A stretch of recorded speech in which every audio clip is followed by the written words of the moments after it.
നമസ്കാരം. കൂൺപുര ചാനലിലേക്ക് സ്വാഗതം. കൂൺപുര ബെഡ് മാറ്റ് ഉപയോഗിച്ച് കൂൺ കൃഷി ചെയ്യുന്നതിനെക്കുറിച്ച്, അതിൻ്റെ ബെഡ് മാറ്റ് മാധ്യമം തയ്യാറാക്കുന്നതിനെക്കുറിച്ച്, ആ മാധ്യമം തയ്യാറാക്കി എങ്ങനെയാണ് ബെഡ് മാറ്റിൽ പാൽക്കൂൺ കൃഷി ചെയ്യുന്നതിനെക്കുറിച്ചൊക്കെ തന്നെ നാം പാർട്ട് 1, 2 വീഡിയോയിൽ നാം കണ്ടു. ഇവിടെ ഞാൻ പറയാൻ ഉദ്ദേശിക്കുന്നത്, ഇത് കൂൺ കൃഷി പരിചരിപ്പിച്ച് അത് വിളവെടുപ്പിലേക്ക് എത്തി എങ്ങനെയാണ് നമുക്ക് ഹാർവസ്റ്റിംഗ്, വിളവെടുപ്പ് നടത്തേണ്ടത് എന്നതിനെക്കുറിച്ചാണ് ഇവിടെ ഞാൻ ഇന്ന് പഠിപ്പിക്കാൻ ആഗ്രഹിക്കുന്നത്. പാൽക്കൂൺ കൃഷി സംബന്ധിച്ചിടത്തോളം ബെഡ് നിർമ്മിക്കുന്നതിന് വളരെയേറെ പ്രാധാന്യമുണ്ട്. മാധ്യമം തയ്യാറാക്കി ബെഡ് നിർമ്മിക്കുന്ന പ്രവർത്തനങ്ങളിലൊക്കെ തന്നെ നാം വളരെ ശുചിത്വത്തോടും ശ്രദ്ധയോടും കൃത്യമായ ഈർപ്പത്തോടും ഒക്കെ നാം ചെയ്യേണ്ടിയുണ്ട്. ഇവിടെ നമ്മൾ പച്ച വെള്ളത്തിലാണ് ഈ ബെഡ് മാറ്റ് നമ്മൾ തയ്യാറാക്കിയത്. ഒരുപക്ഷെ നമുക്കൊരു സംശയം തോന്നാം, പച്ചവെള്ളത്തിൽ ബെഡ് മാറ്റ് തയ്യാറാക്കുമ്പോൾ കണ്ടാമിനേഷൻ്റെ സാധ്യത കൂടുതലല്ലേ എന്ന് പലരും ചോദിച്ചു. ഇവിടെ ഞാൻ നിങ്ങളോട് അതിന് മറുപടിയായി പറയാൻ ആഗ്രഹിക്കുന്നത്, നമ്മൾ മാധ്യമം തയ്യാറാക്കിയിരിക്കുന്നത് അത് മരപ്പൊടിയായാലും അതിന് കൂണിന് വളർച്ചയ്ക്ക് സഹായകരമാകുന്ന എല്ലാ മാധ്യമത്തിൽ ചേർന്നിരിക്കുന്നത് എല്ലാം തന്നെ അണുവിമുക്തമായി നമ്മൾ സ്റ്റീം ചെയ്തെടുത്ത ഇതാണ്. അത് മാത്രമല്ല, അതിനകത്ത് pH നമ്മൾ വളരെ ക്രമപ്പെടുത്തിയിട്ടുണ്ട്. അപ്പോൾ ബെഡ് മാറ്റിൽ pH ക്രമപ്പെടുത്തിയിരിക്കുന്നത് കൊണ്ട് തന്നെ അതിനകത്ത് വളർച്ചയ്ക്ക് മറ്റ് യാതൊരുവിധ തടസ്സവും കണ്ടാമിനേഷനൊന്നും ഉണ്ടാവുന്നില്ല. അപ്പോൾ ഇവിടെ നമ്മൾ അത്തരത്തിൽ തയ്യാറാക്കിയ ബെഡ് മാറ്റിലാണ് നമ്മൾ ഈ കൃഷി ചെയ്തത്. അപ്പോൾ നമുക്ക് ഇതിൻ്റെ 1ാം പാർട്ടിലും 2nd പാർട്ടിലും നമ്മൾ കണ്ടു. അതിനകത്ത് മാധ്യമം നമ്മൾ തയ്യാറാക്കി, അതേപോലെ തന്നെ നമ്മളതിൻ്റെ ബെഡ് നമ്മൾ എങ്ങനെയാണ് ബെഡ് തയ്യാറാക്കുന്നത് അത് നമ്മൾ കണ്ടു. അതിനുശേഷം അത് നമ്മൾ 25 ദിവസം അതിൻ്റെ വളർച്ചയ്ക്ക് വേണ്ടി ആ ബെഡുകളെ നമ്മൾ ഇരുട്ട് റൂമിലേക്ക് മാറ്റി. അത്തരത്തിൽ 25 ദിവസം കഴിഞ്ഞ് പുറത്തെടുത്ത് അതിന് ശേഷം നമ്മൾ കേസിങ് കൊടുത്തു. ആ കേസിങ് അതിൻ്റെ മുകളിലേക്ക് നമ്മൾ 1 ഇഞ്ച് കനത്തിൽ കേസിങ് മിക്സർ ഇട്ടതിന് ശേഷമാണ് നമ്മൾ ഈ മാധ്യമം അതിൻ്റെ മുകളിലേക്ക് കേസിങ് മിക്സർ ഇട്ടതിന് ശേഷം നമുക്ക് ആ മൈസീലിയം വളർന്ന് അത് കൂൺ തന്തുക്കൾ അതിൻ്റെ മുകളിലേക്ക് മുകുളങ്ങൾ ഉണ്ടാവുകയാണ്. അപ്പോൾ കുഞ്ഞു മുകുളങ്ങൾ ഇവിടെ നമ്മൾ കാണുകയാണ്. ചെറു മുകുളങ്ങളായി നമുക്കിവിടെ കാണാം. ഈ കുഞ്ഞു മുകുളങ്ങൾ ഇന്നേക്ക് 2-3 ദിവസങ്ങളായ ഈ കുഞ്ഞു മുകുളങ്ങൾ ഇനി അതിൻ്റെ വളർച്ച അത് ഇനി വളർന്ന് ഒരു 5-6 ദിവസം, മാക്സിമം 1 മുതൽ 7 ദിവസം വരെ ചെറു മുകുളങ്ങളുണ്ടായി 1 മുതൽ 7 ദിവസം വരെയാണ് അതിൻ്റെ ആദ്യ വിളവിന് സഹായകരമാകുന്ന സമയം. അപ്പോൾ 1ാം വിളവ് നമുക്ക് എടുക്കണത്, ഫസ്റ്റ് വിളവ് ഹാർവെസ്റ്റിംഗ് നമുക്ക് ഒരു 7 ദിവസമാകുമ്പോൾ നമുക്ക് എടുക്കാം. അത്തരത്തിൽ 7 ദിവസം ആവുമ്പോഴേക്ക് നമുക്ക് എങ്ങനെ ആയിരിക്കണം ആ വിളവെടുക്കാൻ സമയത്തുള്ള കൂണിൻ്റെ രൂപം, അതിൻ്റെ വലിപ്പം, അതിൻ്റെ നിറം, അത് ഏത് തരത്തിൽ നമുക്കത് വിളവെടുക്കണം. അത് വിളവെടുക്കുമ്പം 2ാം വിളവിനും അടുത്ത 3ാം വിളവിനുമൊക്കെ തടസ്സമുണ്ടാകാത്ത രീതിയിൽ വളരെ ശ്രദ്ധയോടുകൂടിയാണ് വിളവെടുക്കേണ്ടത്. അങ്ങനെ ആ വിളവെടുക്കുന്ന രീതിയെക്കുറിച്ച് ഈ വീഡിയോയിൽ ഞാൻ കാണുന്നുണ്ട്. നിങ്ങൾക്കത് പറഞ്ഞു തരുന്നുണ്ട്.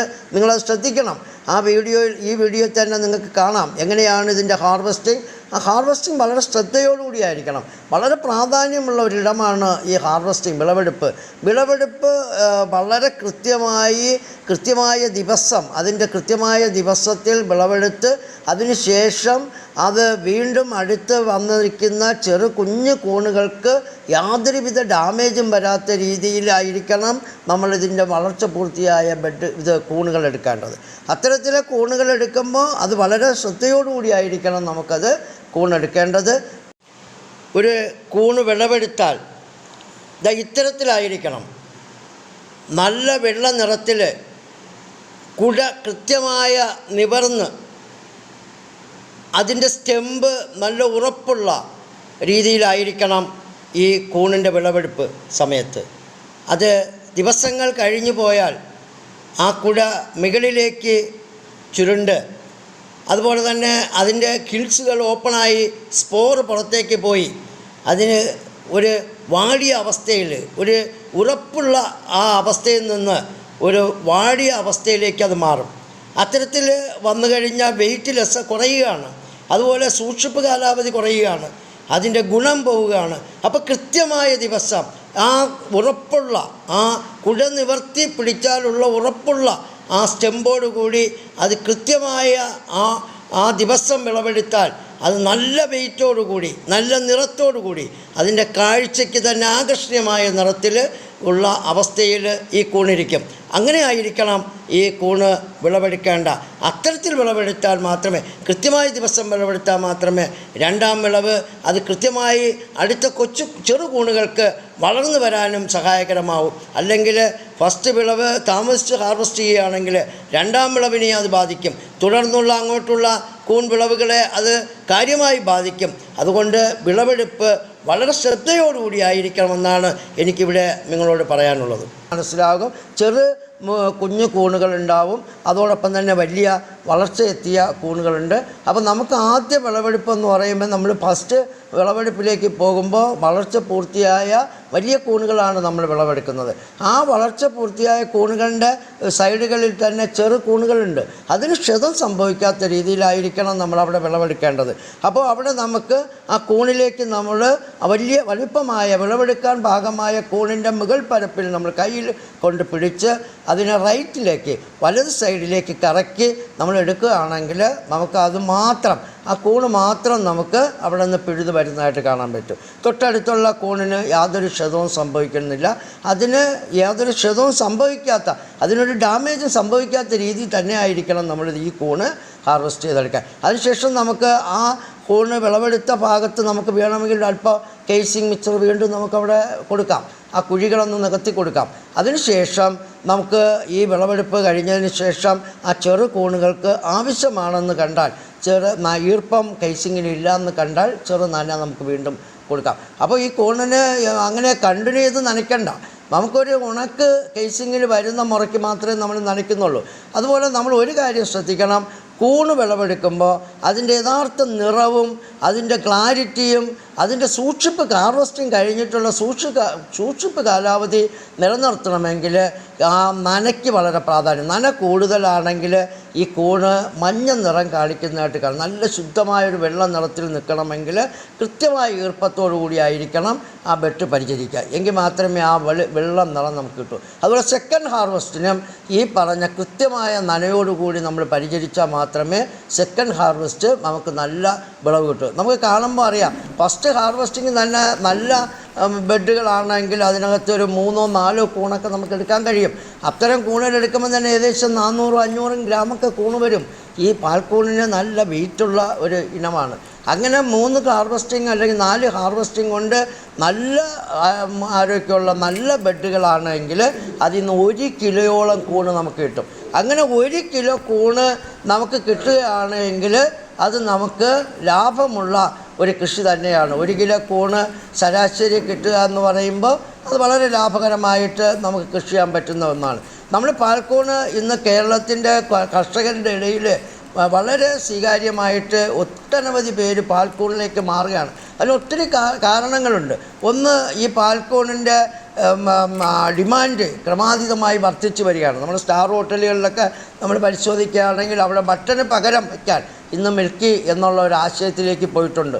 അപ്പോൾ ആ കൂണ് എടുക്കുന്നതിന് മുമ്പ് ഞാൻ വളരെ ഒരു സംശയം പല ആളുകളും എന്നോട് ചോദിച്ചു. ഈ പാൽക്കൂണ് നമുക്ക് അതിൻ്റെ ഈ ഏത് തരത്തിലായിരിക്കണം ഈ ബെഡ് വയ്ക്കുന്നത്? നമുക്ക് ഉറിയിൽ വെക്കാൻ പറ്റുമോ, അതോ നമുക്ക് തറയിൽ റാക്കിൽ മാത്രം വെക്കാൻ പറ്റുമോ എന്നൊക്കെ ചോദിക്കും. അത് നമ്മുടെ സൗകര്യമാണ്. നമുക്ക് റാക്ക് സിസ്റ്റം നമുക്ക് ഡെവലപ്പ് ചെയ്യാം. റാക്കുകളിൽ വെക്കുമ്പോൾ നമുക്കതിൻ്റെ ചിലവ് കൂടുതലായിരിക്കും. നമുക്ക് തറയിൽ വെക്കുമ്പോൾ നമുക്ക് കൂടുതൽ എണ്ണം വെക്കാൻ കഴിയാതെ വരും. നമുക്ക് ഏറ്റവും ബഡ്ജറ്റായിട്ട് കൂൺ കൃഷി ചെയ്യാൻ പറ്റിയൊരു മാർഗം റിങ്ങുകൾ കെട്ടിത്തൂക്കി പരമാവധി നമ്മുടെ ഷെഡിൻ്റെ ഉയരം, നമ്മുടെ കൂൺപുരയുടെ ഉയരം മാക്സിമം നമ്മൾ നോക്കിയിട്ട് അവിടെ നമുക്ക് 5-7 തട്ടുകളുള്ള ഉറികൾ കെട്ടിത്തൂക്കി അവിടേക്ക് നമ്മൾ ബെഡ് വെക്കുകയാണെങ്കിൽ നമുക്ക് പരമാവധി ബെഡുകൾ നമുക്ക് കൂൺപുരയ്ക്കകത്ത് വെക്കാൻ കഴിയും. അങ്ങനെ വെക്കാൻ നമുക്ക് കഴിയുന്ന തരത്തിൽ കുറച്ചിടത്തിൽ കൂടുതൽ കൃഷി ചെയ്യുക എന്നതാണ് നമ്മൾ ശ്രദ്ധിക്കേണ്ട ഒരു പ്രധാന കാര്യം. നമുക്ക് ടെറസുകളിലോ ഒക്കെ നമ്മൾ കൂൺ കൃഷി ചെയ്യാൻ വേണ്ടിയിട്ട് നമ്മളൊരു ഷെഡ് തയ്യാറാക്കുമ്പോൾ പരമാവധി നമുക്ക് അതിനകത്ത് കൂൺ ബെഡുകൾ നമുക്ക് നിറച്ച് വെക്കണം. അതിനുവേണ്ടി നമുക്ക് ഈ പറഞ്ഞ റിങ് സിസ്റ്റം, ഊറി സിസ്റ്റം നമുക്ക് നല്ലതാണ്. അപ്പോൾ കൂടുതൽ ബെഡുകൾ നമുക്ക് വെക്കാൻ പറ്റും. അങ്ങനെ നമ്മൾ വെച്ച് കഴിഞ്ഞാൽ നമുക്ക് 2-3 ഗുണങ്ങളുണ്ട്.